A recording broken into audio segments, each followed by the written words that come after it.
Hey guys, and welcome back to another dev update for drum roll, please.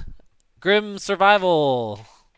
Now, I don't know if that's permanent, but that's kind of the name that I've came up with so far, based off of the previous devlogs, kind of where the game is going, and just like it's an early kind of idea of where we're going. Today, I have a bunch of new updates to share with you, uh, spreading from design all the way to projectiles and camera, new abilities, tons of stuff. It might not look a lot at first, but I'm gonna get into everything that has changed from kind of some looks at the gameplay like you're seeing right now, along with looking at some of the code, which will always also be followed up in the end with some videos, some separate video tutorials on how to do everything.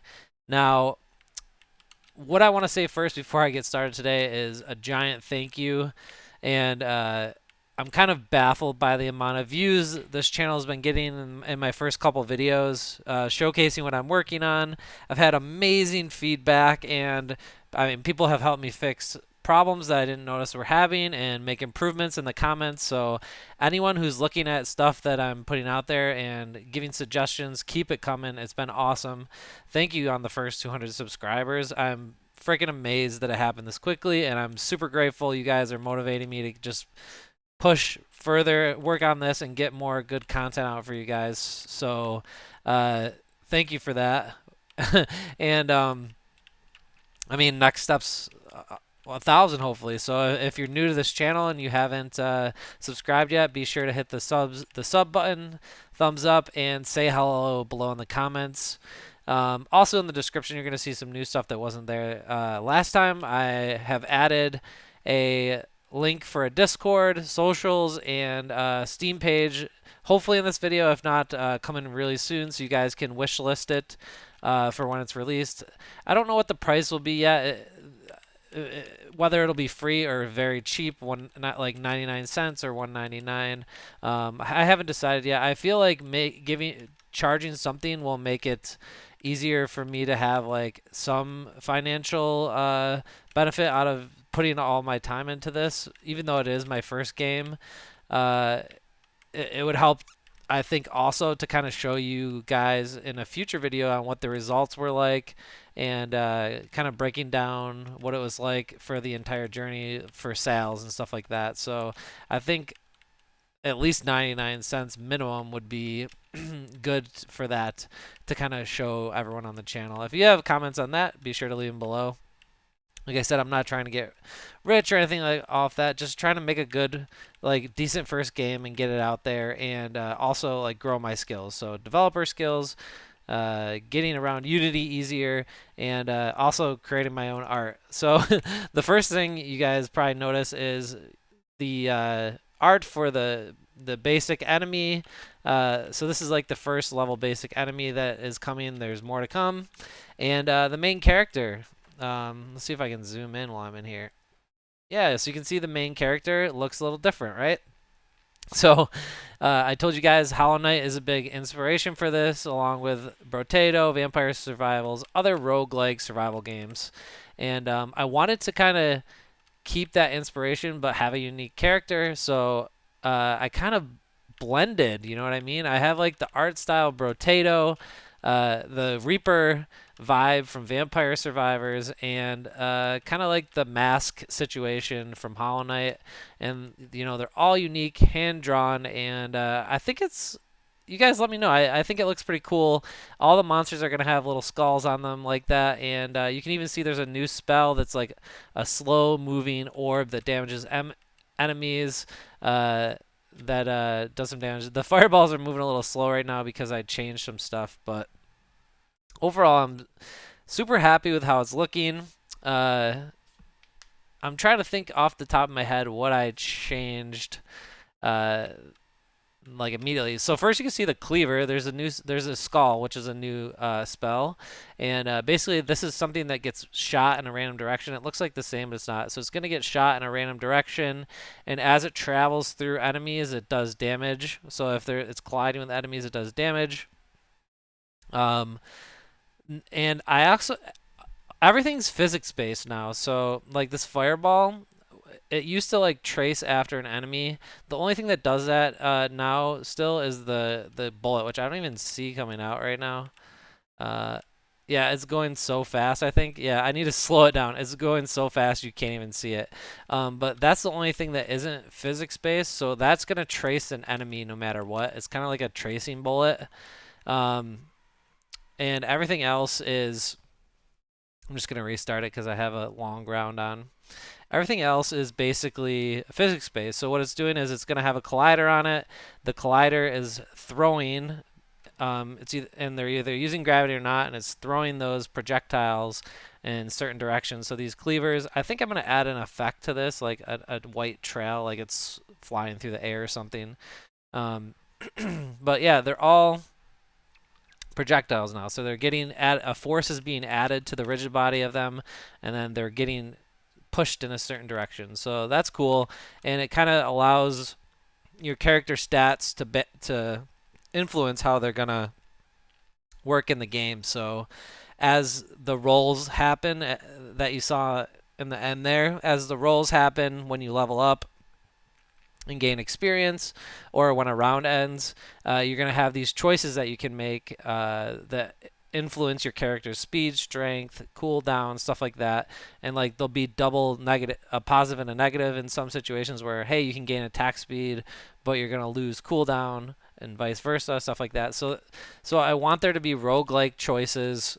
Like the economy that's in game, there's going to be a luck perspective where sometimes one of these could drop, and if you have higher luck, it could go up to like 5 at a time dropping.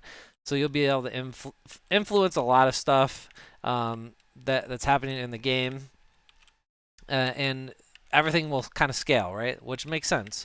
Um, and I also plan to make each of these skills kind of unlockable, so you'll have to buy them initially, and probably you'll pick one to start, like kind of in Vampire Survivors. You'll pick a main skill to start with, and then other stuff will be unlockable or purchasable uh, as we go like that. And that also allows me to introduce new spells in future releases of the game and stuff like that. I do have additional art made already for the next two enemies, which one will be like a stronger, slower, tankier version. Or actually, it might like move erratically. I'm not sure. And a range kind of B type bug thing that will be shooting a projectile. So we have two new enemies that I need to add still. And another big thing, the world is now movable, so you can move through the world. Right now, it's pretty much infinite. So as these waves get bigger, you'll be moving through the world. I plan to add procedural generation to some stuff, which will be a surprise that kind of lands in the world. But I have some ideas, and I don't know, a bunch of things in the pipeline this release, and I'm just kind of like I said, I'm so grateful to everybody that's watching. It's helped me just be motivated. I have a Trello board going now, and like a bunch of stuff planned and ready to go, from art to animations to level design. Basically, like I said, though, right now I'm trying to get all the core gameplay done. From perspective of enemies spawning and your attacks and stuff.